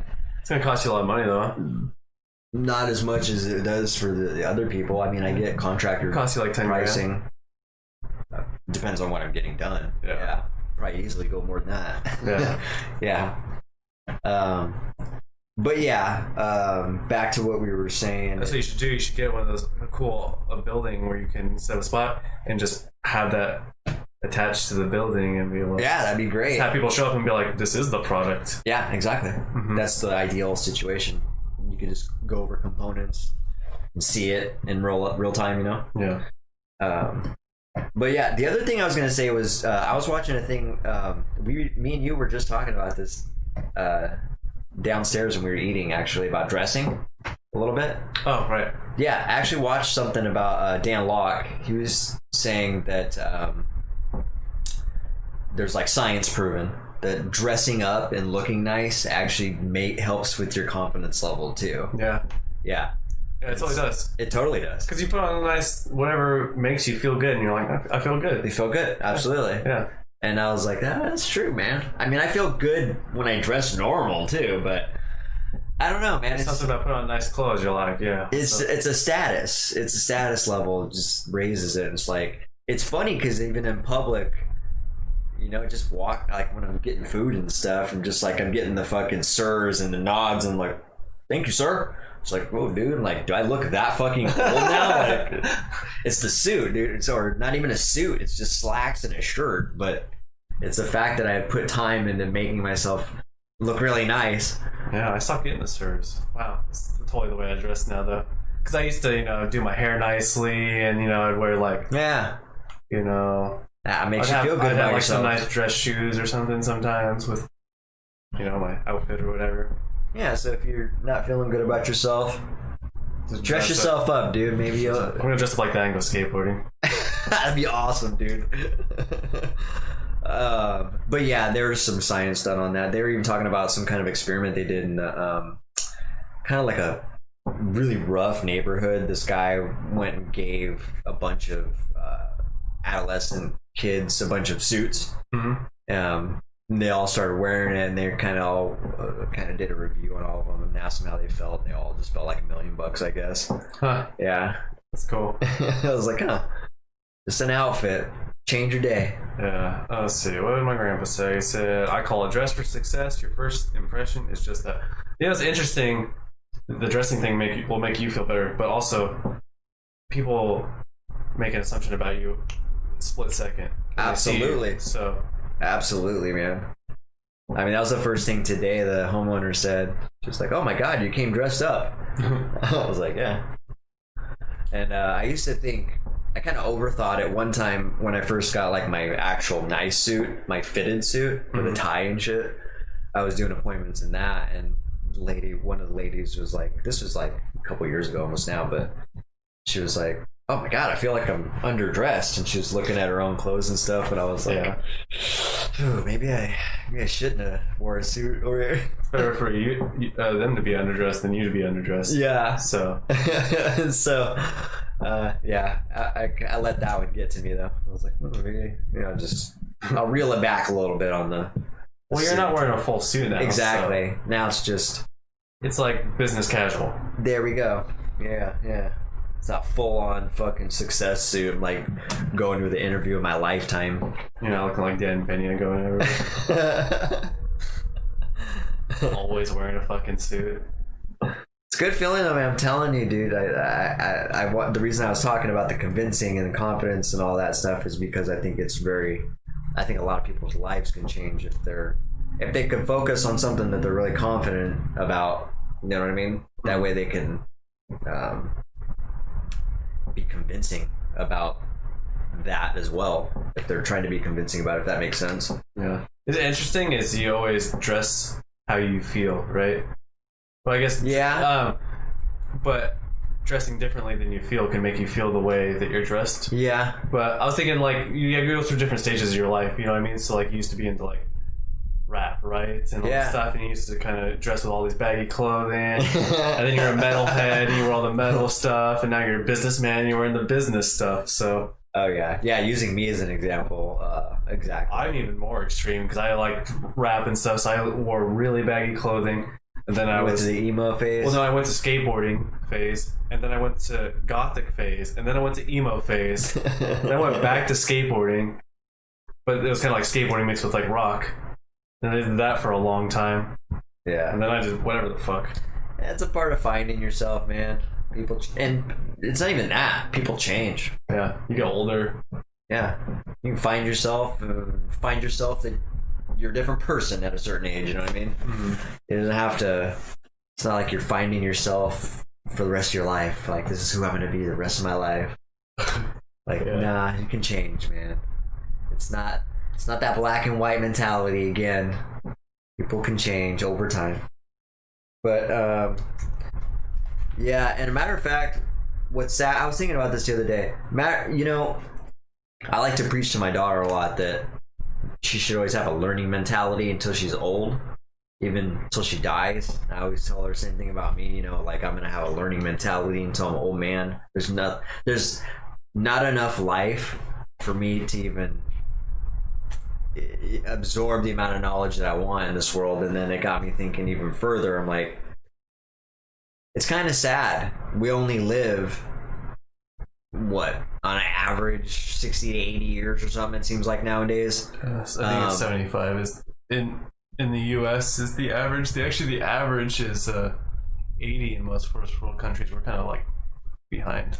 That's crazy because of that Western diet, man. Western diet. Don't get me started. Let's not turn this into a vegan thing. Oh, well, Americans are also just more stressed and angry than other countries. So is that what it is? Mm-hmm. I believe it. Stress does a lot of shit to your body.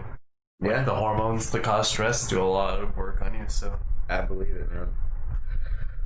That's why I'm trying to build this business and delegate so I can take some vacations and relax or something.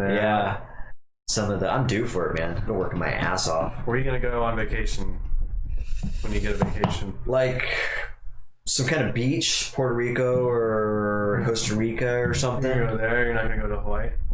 Or Hawaii, yeah. Either one of those type thing. I like the rainforest. Okay. Type. Hawaii's kind of a rainforest. Is it? Kind of. Well, I mean, they get warm rain there. I heard it rains a lot there, though. To be honest, I would love to go on my first vacation. I would love to take my daughter, just me and her, just go like a week somewhere. Yeah. Overseas and just explore, dude. That'd be a really cool experience, I think. To go to Europe. Yeah, somewhere, anywhere. There's so many cool places you can go. Yeah, and it's just such a different atmosphere in different parts of the world, different animals, different people, culture. It's just I'm so sheltered, you know. Just don't go to a third world country. Don't go to Brazil or something, right? No, I won't. But what I was saying was, it's pretty sad. You know, the reason I was asking about the life range, the average life expectancy of a human, is because if you think about it, we learn so much, right? One person can learn so much, especially with the type of person that has a learning mentality and they just love learning. Mm-hmm. 60 years or 80 years of just that, it's quite a bit. But on the other hand, there's so much more that person can still learn that can never be tapped into. Right. And so I'm like, how many years would it actually take for a person to get so much knowledge about, like, I'm talking about like a lot of shit on the world. Like if we live like 500 years, is that enough to learn a lot of skills and all these things? Would you want to live for 500 years? I don't know. Or do you think that like after like 150, 200 years, you're like, God, I'm so bored of doing this all the time? But I mean, there's a lot of ways to look at that. On the one hand, yes, I would like to live 500 years because that's plenty of time to get it right. Yeah. You know what I mean? That's plenty of time to be successful, and then plenty of time to flourish. Because now I'm looking at my life and I'm like, fuck, dude. I've had to learn all these things late that like I'm playing catch up on trying to be successful now.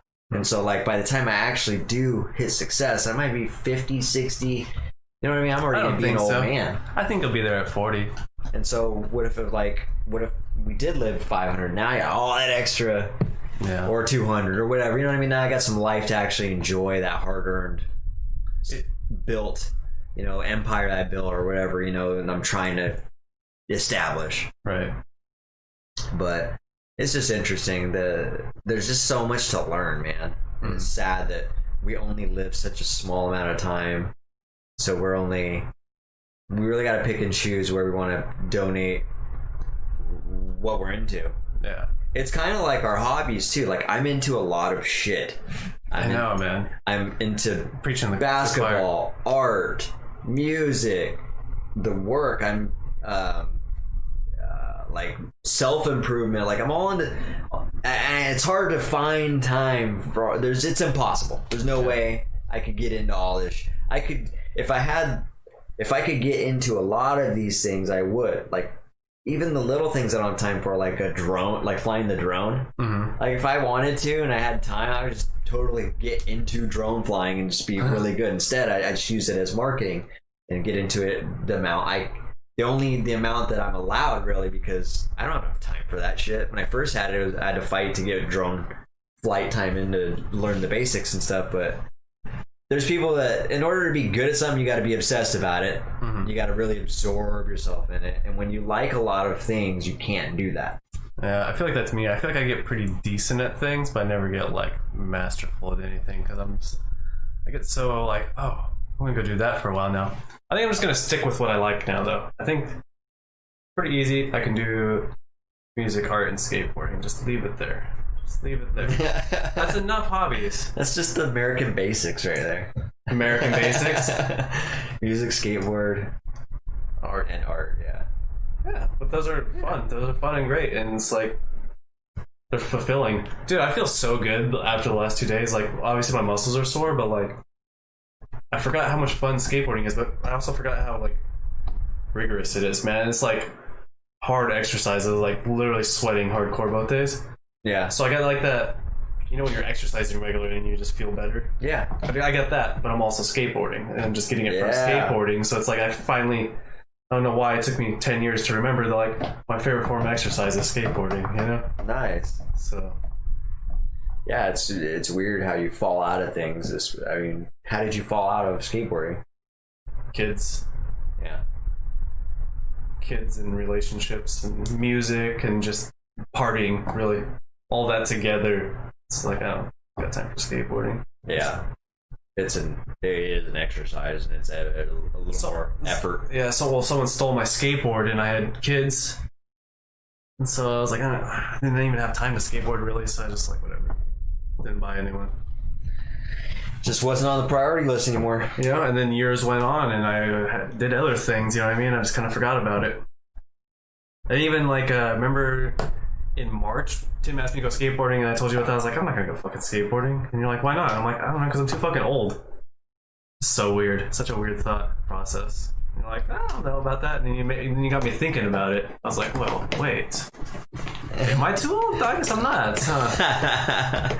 Huh? So. A better said would have been like, it's gonna be much harder to learn now that I'm at this age. Right. Let's put it that way. There's professional skateboarders out there that are still skating, pretty old. Tony Hawk isn't doing anything like competition, but he's fucking like 52. Yeah, but he didn't start when he was 30 either, you know what I mean? Like, I didn't start when I was 30 either. I didn't lose everything as well, so. Trust me, I'm familiar with picking up stuff at a late age. He picked up guitar at 25, right? Yeah, so, exactly. But there's people that are skating professionally that are like 45, 44. That's cool. I like seeing like that stuff like that. Yeah, the dude I seen do a backflip actually at the X Games was 44. Nice. It's like, what? That's fucking cool, man. To be able to do that when you're... Do you know anyone 44 years old that's in any decent shape, really? That's a good point. This dude's doing backflips on a mega ramp. That scares me, actually. It scares me for myself. Sometimes I'll feel a little out of shape. I'm like, man, I just want to... You ever have those days where you just don't feel... You're starting to feel a little sluggish and you just like... I don't know. When I get scared, or I feel like literally just running out the door instantly. Yeah. Just like, I'm like, I want to run like right now. Yeah. The skateboarding is getting me revitalized, really. It's like bringing that, I'm getting everything moving around. There's like muscles and ligaments and tendons that haven't been used. They're like getting back into shape, Yeah. I'm just like, I'm starting to feel younger again, Working out all those humans aren't designed to sit around all the time and do nothing. We're animals and we're primates. And if you look at fucking monkeys and apes and all those fucking, like, they are jumping around in trees and shit all the time and running around and playing and... Yeah, and they're not in cages, by the way. Little side note. But yeah, we're designed to be moving around most of the time, or, like for a decent portion of the day, a couple hours a day or whatever. Kind of designed to be moving around. Mm-hmm. I agree.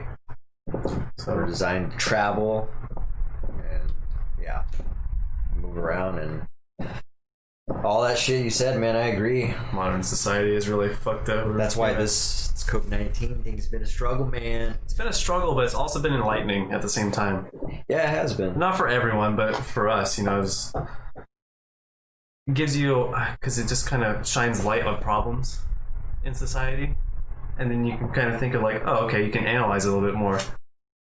Where before, it's like everything's just churning and everyone's like, oh, this is kind of fine. You're like, is it fine? No, this doesn't feel fine. You know what I mean? Now we're like, okay, the society is actually very fragile and it's obviously not working very well. Yeah. I was, let's see, I got a few more things here. You ever seen Street Beefs? Is it like street fighting? No. It looked more organized than that. It is a fighting, some type of MMA. On YouTube, but it didn't look professional, but it did look organized. They had like a bunch of people there, and were they wearing gloves?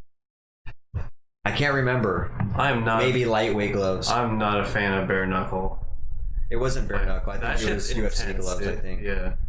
But I watched one episode of this earlier, and it was two bigger dudes.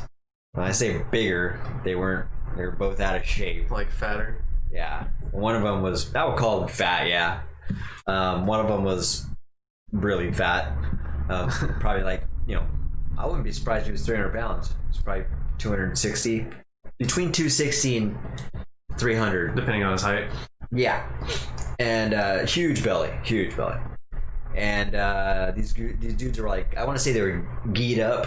Had some gi and stuff. Oh, okay. They were like, I think they even announced like their record and their fighting style when they did the announcement, I think.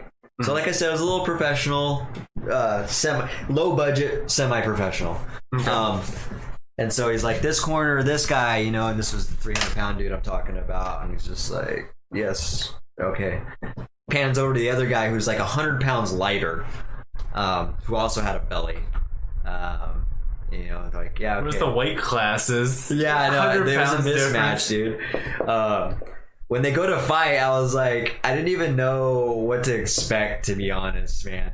The bigger dude's just like bobbing and weaving, and I'm like, what's going on here? He's actually like, he's moving, kind of moving a little bit. Yeah, dude. Like, I'm not even kidding. 8 seconds in, the 300-pound dude threw a high kick and connected the dude. A high kick connected the other dude, KO right immediately. Wow. I was like, are you serious? Wow, dude. I didn't know his leg could even get that high. If you can move that heavy of a body, those things will hurt, dude. You know what I mean? I know, I seen it. It was just like a freaking log.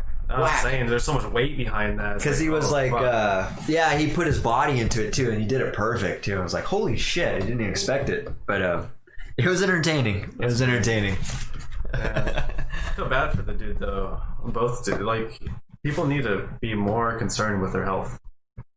300 fucking pounds. Like, how have you not been Oh, like, their diet health, you mean? yeah, Yeah. How have you not somewhere along the line been like, I think maybe I need to turn this around? You just keep going. I've been saying that for a while, man. I don't know.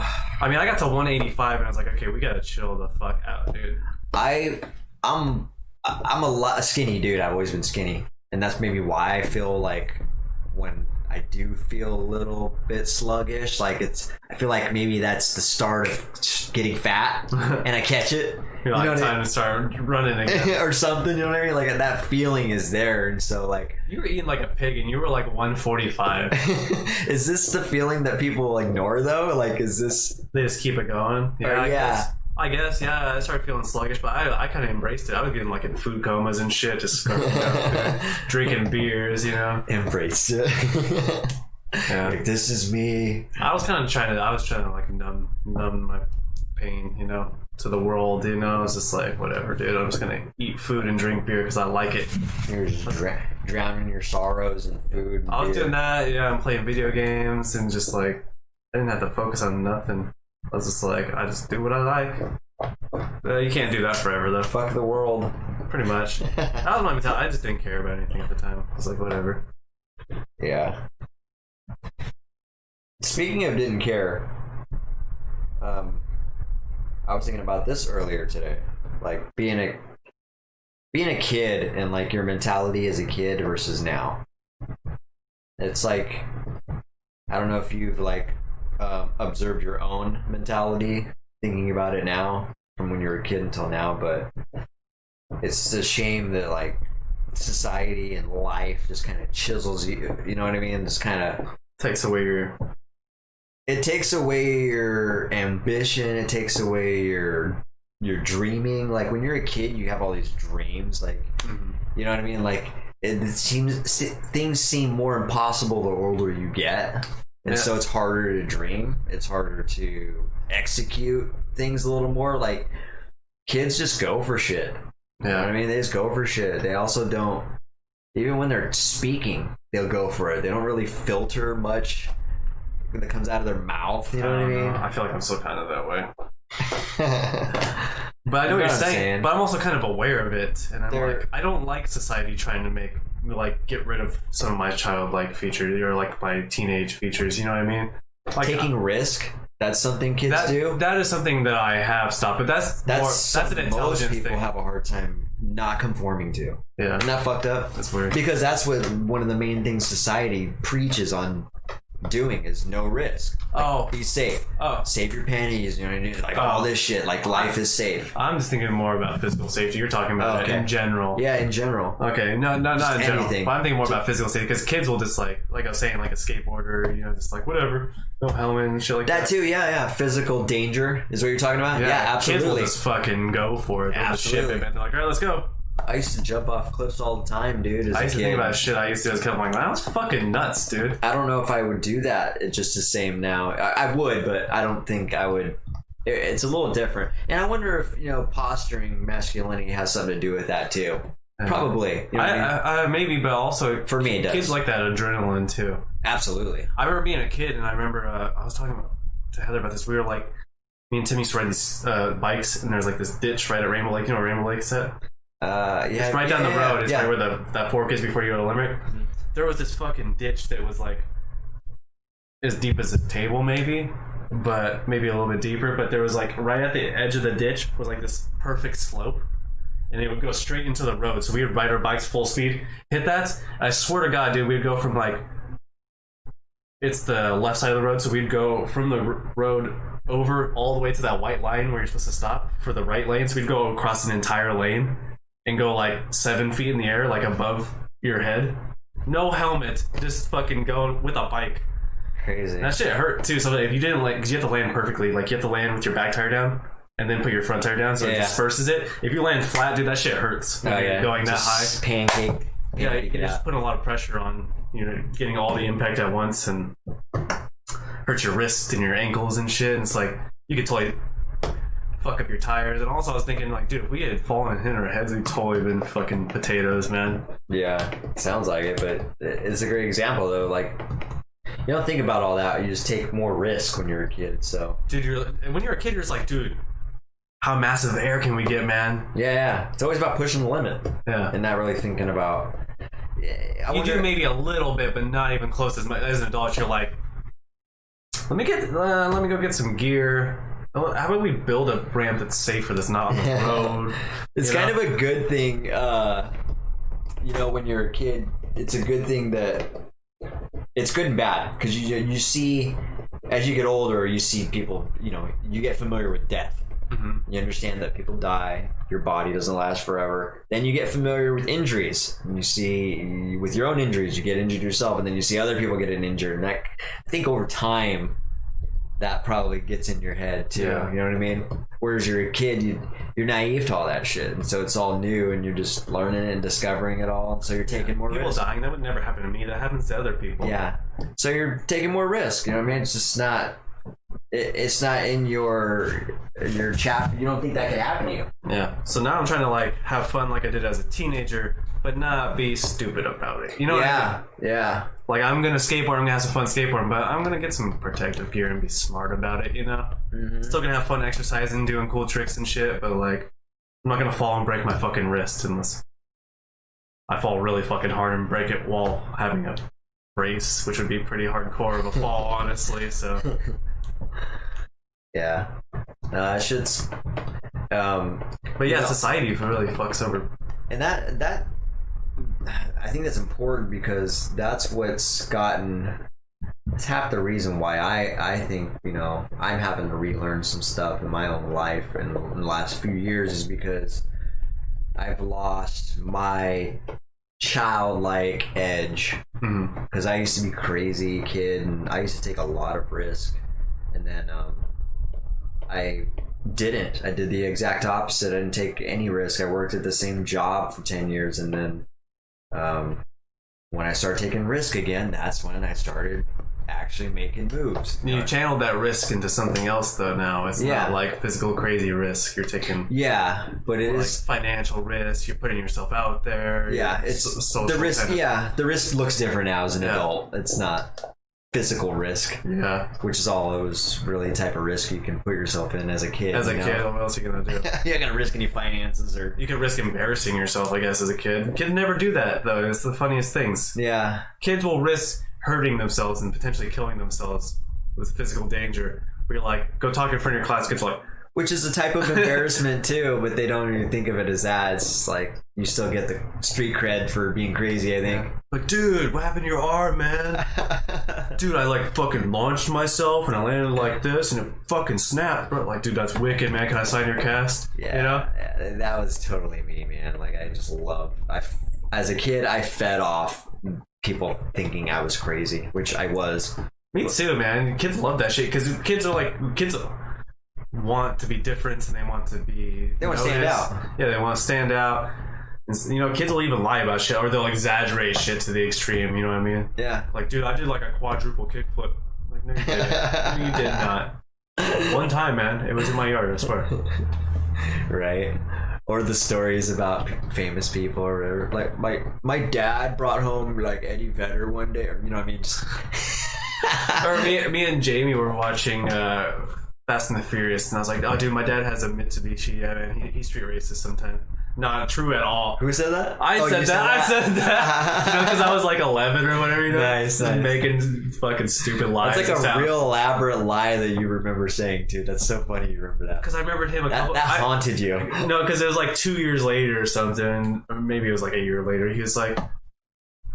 I was like, yeah, I'm going to get a car for my dad when I turn 16. It's that Camaro. You know what I mean? Yeah. He's like, I thought your dad had an Eclipse. And I was like, oh yeah, I made that up. That's the worst. Having to go back to people and be like, yeah, when I said this, yeah, I actually lied about that. Yeah, but usually when you're growing up, people understand that you just made stupid lies up, you know what I mean? It's a lot different when you're an adult. People are like, why the fuck did you lie? You know what I mean? But yeah, as a kid, it's still embarrassing. Yeah, it's like, yeah, I lied about that. Yeah, about that. My dad never had an Eclipse. That was a bald-faced lie. In fact, my dad has like a beater Chevy. I don't think he could race it if he wanted to. I don't think he's ever even changed the oil in it. So he's got a station wagon, dude. You ever seen Harry and the Hendersons? It's just like that. Oh man, that's funny. Yeah, so it's a good conversation to have though, man. Because like I said, the reason I brought that up though about the kids' mentality versus now is because I think that's a huge part of being successful. Just trying to get back to your get out of my face, Nat. I know, what the fuck? Little bastard. Why are you even in here? There's like not even. There's like this one gnat trapped in this room. And I know there's not even food. There's not even food in here. I think he's lost, man. Yeah, we closed the door on him. He's like, fuck. There's no fruit in here for you. Must have been some on your face. But yeah, long story short, I think it's very important. I think it's the key to helping some people who have played it safe for so long get out of that rut. Is just like thinking about playing it safe is so boring. Yeah. Well, there's just no growth in that. Yeah, it's also you just there's no growth in that, but you just live a boring life. It's normal. You've accepted a normal life. You don't. You just. There's no unexpected. I mean, talk about predictability. I mean, that's like the ultimate of predictability, Do you want to be, you want to be dying and be like, here's my biography. He was born, he was kind of a cool kid, then he became a boring adult, and then he died. So that's what most people do, you know what I mean? Yeah. Kids are usually pretty cool. They have like their little things that they like, and then a lot of adults become uncool. Even just maintaining a status is hard, though. David Goggins was talking about this one time. He was saying, there's a lot of people that he was talking to, like, had been in the military for 30 years, like generals and captains and sergeants and all that. And he's seen them, years later, and they're just like, overweight and out of shape, and they're just not doing anything. They're just sitting around. And it's like, what the hell happened to you, dude? Like, you let yourself go, man. It's just like the mentality of like, I've made it. I've done my part. I'm finished. Here's what's a good example is my grandpa said grandpa is boring. I mean, you do exciting things. You went to Africa and met your wife there, so that's pretty fucking crazy. So nice. But I was thinking as you were saying that, I remember being a kid and sitting around at the Barrett's house, and everyone's just sitting around watching like TV. I'm like, this is so boring. Can we go play catch or something? Like, all the time. It's like, adults are so fucking boring. You know what I mean? And kids will tell you, they're like, this is fucking boring. Yeah. You get so used to it as an adult, though. Uh-huh. It's like, Jesus, can we do something fun? My daughter said that to me a couple times. She was like, this is boring. I don't know if I think I've heard her say it, too. I don't know if she was just parroting that or she was legitimately bored. Time is also stretched out when you're a kid. Everything seems like it's super long, so yeah, if you're like, all right, I gotta do some stuff for a little bit, just occupy yourself, you're sitting there for an hour. She's like, oh my god, time for a kid is like when I was frying balls in my 20s. Yeah, dude. You know what I mean? Like, time just goes forever. Remember being like in elementary school and you have summer vacation, it'd literally feel like a year nowadays. You know what I mean? Like, summer vacation lasted forever. By the time you go back to school, you're like, what? What's math? Right? It feels like a year. It's only been a few months. Yeah. Grandpa, you did always play catch. I miss playing catch. Nice. I want to get a mitt and play some catch. That sounds fun. Catch is just... Want to play some catch? It was fun. What's funny is I kind of like playing baseball a little bit. I never enjoyed watching it. It was really boring to me. Talking about boring, that's a boring thing to watch for me. The Barretts love watching baseball and falling asleep and taking a nap. No offense. Yeah, I mean, it's the best sport to fall asleep to. Absolutely, it's the best sport to take a nap to. You watch the beginning, you're like, there's no excitement. You get really invested in it, then you fall asleep for like 3 innings. You wake up, it's the end of the game, and you're like, all right, let's watch the final inning. It's the perfect game for a lazy person. It's great. Or if you just had a long day, you just want to relax and take a little nap, it's perfect, dude. Yeah. Even though it was boring, though, I like I said, I liked playing it. But when I did have a mitt, I used to back on the Nashie's house. You were just a baby in this house. You were literally probably 1 year old or just a baby still. But I used to have a mitt and a ball, and it was a second-story house, and I used to just sit out in the front and just throw a ball off the wall of the house and catch it. Over and over, just catch it. And I enjoyed doing that. I don't know what it was but just it is a good feeling to catch a ball in a mitt. I always did like that feeling. Yeah, I really like throwing baseballs. They're just a lot of fun to throw. You can do a lot of cool things with them. The Mariners are playing now? I thought baseball was canceled. Mariners are playing right? Yeah, right? And you're still awake? He's got this and the game playing at the same time. That's how he's staying awake. He's like, well, I can't. That's why he watches a lot of podcasts. He's like, I don't watch the podcast. I'm going to fall asleep to the game. I'm not going to see what happens in the game. We're keeping him awake for the game. You're welcome. Nice. Right? If we were on, you'd be falling asleep to the M's, man. Yeah, but you're right. I thought a lot of these sports are getting canceled. You know, I mean, college football's canceled. Yeah, I just assumed that baseball wasn't going on right now. I assume a lot of these sports are getting canceled. I don't know. Apparently not baseball. He's like, yep. Well, that's cool. I love baseball. It's the American sport, man. I wish I had stuck with it. You know, I wasn't amazing, but I was pretty all right. You could have went pro. Nah. Probably not. Phil could have went pro. Nice. Phil could have went pro for sure. They replay the game? What do you mean they replay the game? But yeah, we're kind of out of time. We are out of time, so we'll save our rant for. We had a shared rant, but we'll go into that next. podcast. Yeah, we can do that next podcast for sure. We'll recycle that one. But yeah, we had this has been a good little 29th episode here.